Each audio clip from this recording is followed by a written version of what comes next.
আগামী ফেব্রুয়ারিতে নির্বাচন হবে কিনা তা নিয়ে অনেকের সন্দেহ আছে, আমারও আছে।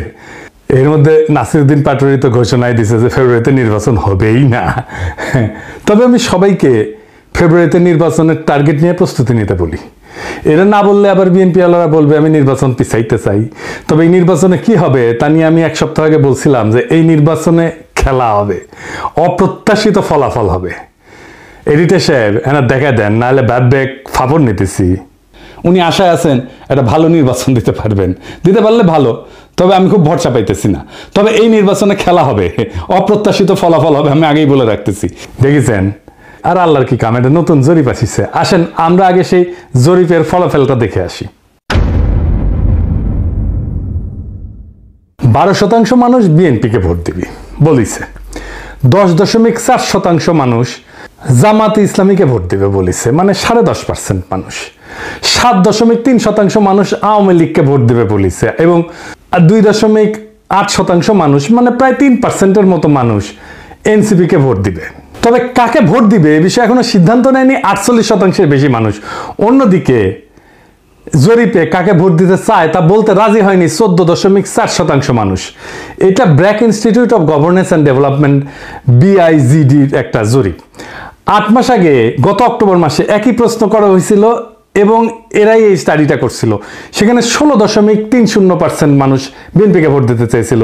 এইটা স্যার গতবার আর এইবারেরটা একটু পাশাপাশি দেখেন, তাহলে বুঝবে যে কেমন কমিছে। 11.30% মানুষ জামাতকে ভোট দিতে চাইছিল এবং 2% মানুষ এনসিপিকে ভোট দিতে চাইছিল। তার মানে জরিপ অনুযায়ী 8 মাস পরে বিএনপি এবং জামাতের ভোট কমিছে, এনসিপির কি সামান্য কিছু বাড়িছে। তবে 62% মানুষ এই রাজনৈতিক দলগুলোকে ভোট দেবে না, তাই না? কারণ তারা হয় বলতে রাজি হয়নি, অথবা তারা এখনো সিদ্ধান্ত নেয়নি। এরা এই 1 বছরে তাদের উপর থেকে আগের সমর্থন হারে সরাই ফেলছে, আরো ফেলবে। বিএনপির জনসমর্থন, দলের জনসমর্থন 26.32% কমিছে। হে প্রভু হরি রাম কৃষ্ণ জগন্নাথ প্রেমানন্দী, ইয়া ক্যা হুয়া। এডিটর সাহেব হে অরিজিনালটা শুনে দেন একটু। हे प्रभु हे हरि राम कृष्ण जगन्नाथ प्रेमानंदी, ये क्या हुआ? गला में पानी आ गया, गामछा भी खुल गया मेरा, लगती ये देखिए। হ্যাঁ, ছাত্র ইনস্টিটিউট অফ ক্রিটিক্যাল থিঙ্কিং এর হোয়াটসঅ্যাপ শাখার গলা পর্যন্ত পানি আগা। বিএনপিকে জিততে পারবে, তারা মনে করতেছে পারবে, কারণ আওয়ামী লীগের এই 7.3% ভোট তারা নিবে। কিভাবে তারা নিবে, কৌশল কি, আসেন সেটা একটু বুঝে দেখি। তারা তাদের নেতাদের একটা অংশকে মুজিব, ধানমন্ডি, 32 নম্বর আওয়ামী লীগ নিষিদ্ধ করার প্রশ্নে আওয়ামী লীগের যে বয়ান সেটা ফেরি করার কাজে নামাই দিছে। আমরা জানি এই যে শেখ রুমিনুর রহমান, ফজা পাগলা, হাবিবুর রহমান হাবিব, এরা তো কেন্দ্রীয় পর্যায়ে, এমনকি জেলা পর্যায়ে, উপজেলা পর্যায়ে পর্যন্ত আওয়ামী লীগের ভোটার, বিশেষ করে হিন্দু সম্প্রদায়ের কাছে তারা একই বয়ান ফেরি করিচ্ছে। শুনেন, এটা বগুড়ার শাহ আলম সাহেব করছে। কিন্তু সংগঠন হিসেবে আওয়ামী লীগ নিষিদ্ধ চাই না। অথচ আজকে যারা দেশের টিকিট দিতে চায়, জামাতের মধ্যে একটি নতুন সংগঠন করেছে হিন্দু জামাত, এটা কখনো সম্ভব? তারা এবং নতুন একটি রাজনৈতিক দল মিলে 3 দিনের ভূমি আন্দোলন করে স্বাধীনতার নেতৃত্ব করে একটি রাজনৈতিক দল, বাংলাদেশের সবচেয়ে পুরনো একটি রাজনৈতিক দল, সেই দলকে বাংলাদেশে নিষিদ্ধ করেছে, যেটা রাজনৈতিক ভাবে সঠিক সিদ্ধান্ত হয়েছে বলে আমি বিএনপির একজন কর্মী হিসেবে মনে করি না।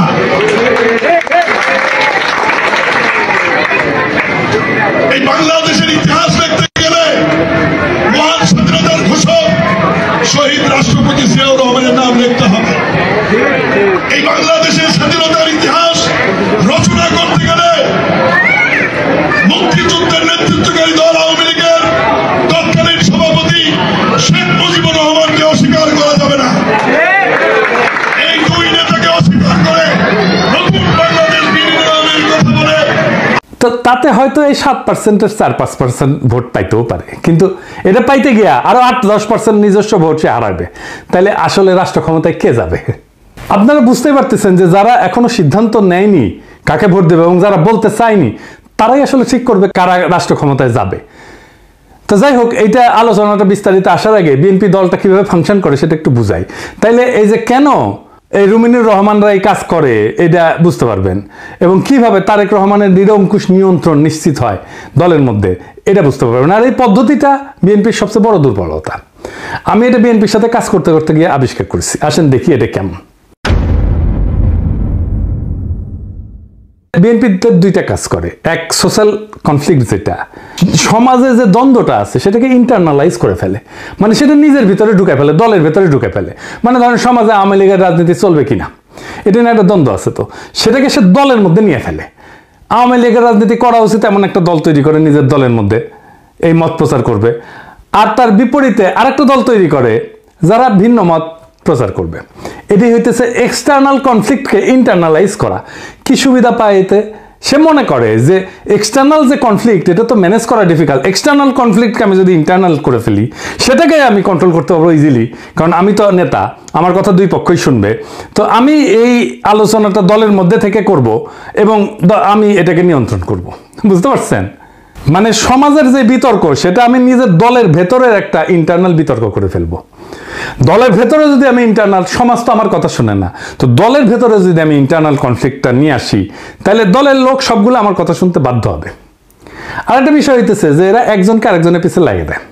এই যে কনফ্লিক্টটা দলের ভেতরে নাই সেটা তৈরি করে। আমাকে এই যে ওয়াহিদুজ্জামান অ্যাপোলো একদিন বলে ফোন মেরা যে বিএনপির অনেক লোক বলে যে আপনি রয়ের এজেন্ট। হ্যাঁ, তার মানে কি বুঝেছেন? তো তার মানে এটাই যে শুনে হয় আমি বিব্রত হব বা সংকুচিত হব বা ভয় পাবো, এবং আমি একটা আশ্রয় খুঁজবো, আমাকে এমন একটা মহাশক্তির কাছে পাঠাবে যে আমাকে আশ্রয় দেবে, অথবা সেই আশ্রয় দেবে। তার মানে বুঝেছেন তো? বা সেই বলবে আরে ব্যাপার না, আমি দেখতেছি, এটা আমার উপরে ছেড়ে দেন। হ্যাঁ, তো সে তার দলের লোকদের উপর আনুগত্যটা কেনে, তারা এটা চাপে ফেলা, ভয় দেখায়, আনুগত্য আদায় করে। এটা বিএনপির কৌশল। যাই হোক, এই যে এক্সটার্নাল কনফ্লিক্টটাকে ইন্টারনালাইজ করে ফেলা, এটা তার নির্বাচনে আওয়ামী লীগের ভোট টানার একটা কৌশল। তো যাই হোক, এখন এই যে নির্বাচনী জরিপ, এটার প্র্যাকটিক্যাল ফলাফলটা কি? প্রথম ফল হইতেছে বিএনপি আগামী সরকার গঠন করতে পারছে কিনা এটা বিরাট সন্দেহের মধ্যে পড়ে গেল। ধরেন এনসিপি আর জামাত ঐক্য হইল, ওইদিকে বিএনপি নিজের ভোটের সাথে আওয়ামী লীগের ভোট আর জাপার ভোট মিলে একটা হাড্ডাহাড্ডি লড়াই হইল। তাও কি বিএনপি বা এনসিপি জামাত ক্ষমতা আসতে পারতেছে? না, পারতেছে না। কারণ 62.5% মানুষ জামাত, বিএনপি, এনসিপি কাউরে, এই 62.5%-এর ভয়েস হয়ে উঠতে পারবে যারা, তারাই আগামী সরকার তৈরি করবে। তাইলে কিভাবে এটা গড়ে উঠবে? বাংলাদেশ একটা রাজনৈতিক ফ্রন্ট গড়ে উঠবে। প্রকৃতি শূন্যতা পছন্দ করে না। এই 62% মানুষের একটা ফ্রন্ট গড়ে উঠবে। এই মানুষকে ভয়েস দিতে হবে। এই ফ্রন্ট দেশের নির্বাচনে জিতে আসবে। কিভাবে? ধরেন কয়েকটা ব্রড ইস্যুতে যদি একটা ঐক্য হয়। 1 নাম্বার, বাংলাদেশে ভারতীয় আধিপত্যবাদের অবসান হবে।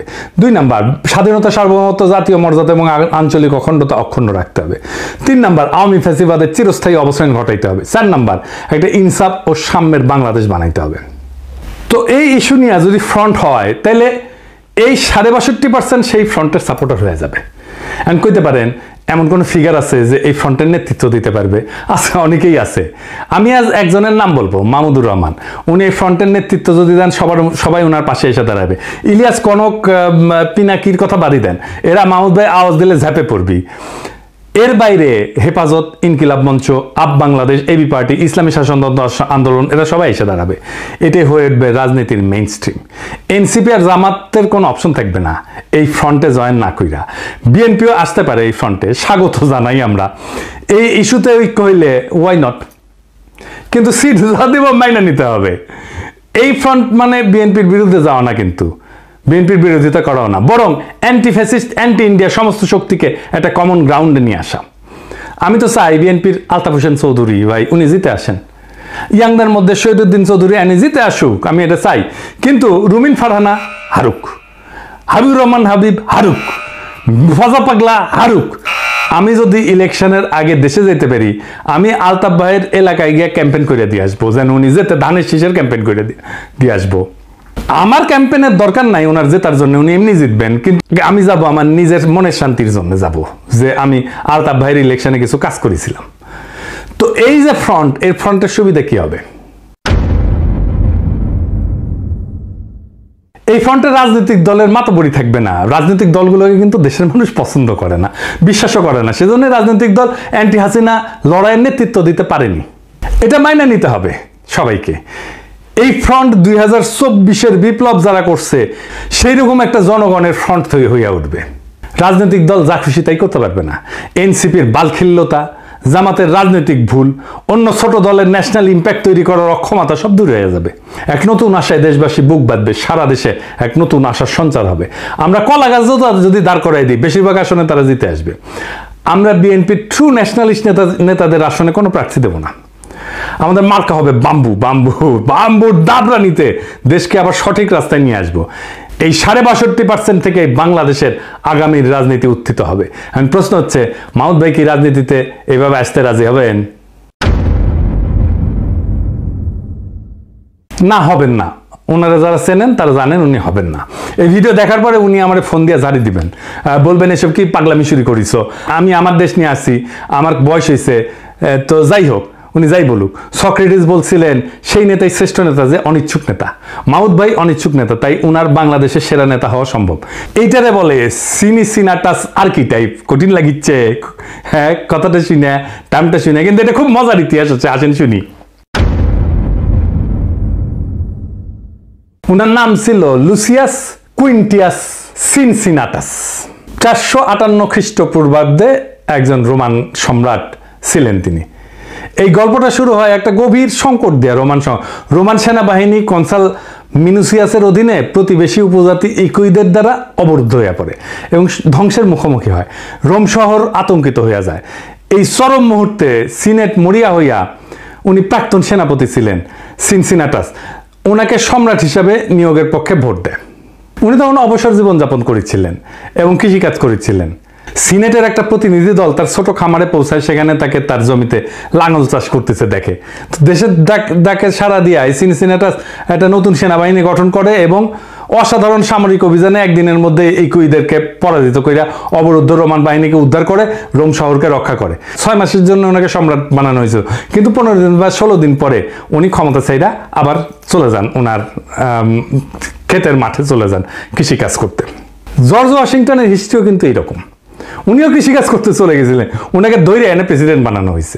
জিন্না 1930 সালে হতাশ হয়ে কংগ্রেস রাজনীতি ছেড়ে দিয়ে লন্ডনে যে ওকালতি প্র্যাকটিস করেছিলেন, প্রচুর ভালো প্র্যাকটিস করেছিলেন, কিন্তু খুব প্রসার হয়েছিল, জমজমাট প্র্যাকটিস, বিলাসবহুল জীবন ছিল। ওনারা ধরে এনে মুসলিম লীগের নেতা বানানো হয়েছে, আর ভারতবর্ষের ইতিহাস বদলাই গেছে।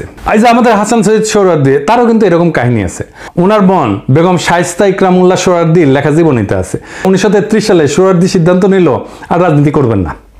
ট্রেনে করে ভাইয়ের সাথে বোম্বে থেকে কলকাতা ফিরতেছিলেন। প্রোগ্রাম ছিল স্টেশনে নেমে বাসায় ফিরে রেস্ট নেবেন এবং ঘর সংসার করবেন।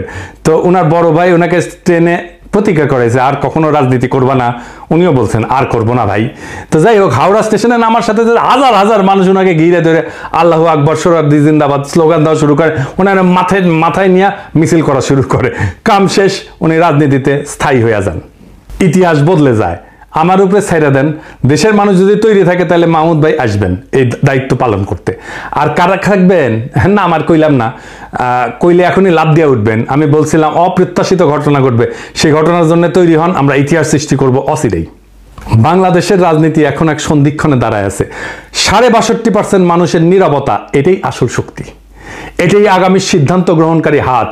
তারা কারো অন্ধ অনুসারী না, বরং তারা খুঁজতেছে এমন একটা প্ল্যাটফর্ম যেখানে থাকবে আত্মমর্যাদা, সার্বভৌমত্ব, ইনসাফ আর সাম্যের নিশ্চয়তা। ইতিহাসে আমরা বারবার দেখছি, যখন জাতি প্রস্তুত তখন নেতার আগমন অনিবার্য হয়ে যায়। সিনসিনাটাসের মতো, জর্জ ওয়াশিংটনের মতো, জিন্নার মতো, সোহরাওয়ার্দীর মতো। সেই নেতা হয়তো এখনো মাঠে নাই, কিন্তু মুহূর্তে আসলেই ইতিহাসের পাতা থেকে উঠে আসবেন তিনি। আমাদের করণীয় একটাই, নিজেদের প্রস্তুত করা, মানুষের মনে আশার শিখা জ্বালায় রাখা এবং সেই 62% মানুষকে এক কণ্ঠে, এক পতাকার নিচে, এক স্বপ্নে ঐক্যবদ্ধ করা। এটাই হবে বাংলাদেশের নতুন ভোর, নতুন সূর্যোদয়। এটাই হবে সেই মুহূর্ত যখন আমরা ইতিহাসের বইয়ে নিজেদের নাম লিখব, শুধু দর্শক হিসেবে না, বরং সক্রিয় অংশগ্রহণকারী হিসেবে, রাজনৈতিক এজেন্সি হিসাবে, রাজনৈতিক শক্তি হিসাবে। তৈরি হন, সময় আসছে আবারও 2024-এর মতো। ইতিহাস ডাক দিচ্ছে নতুন ইতিহাস লেখার। সেই ইতিহাস আমরা লিখব একসাথে। ইনকিলাব জিন্দাবাদ।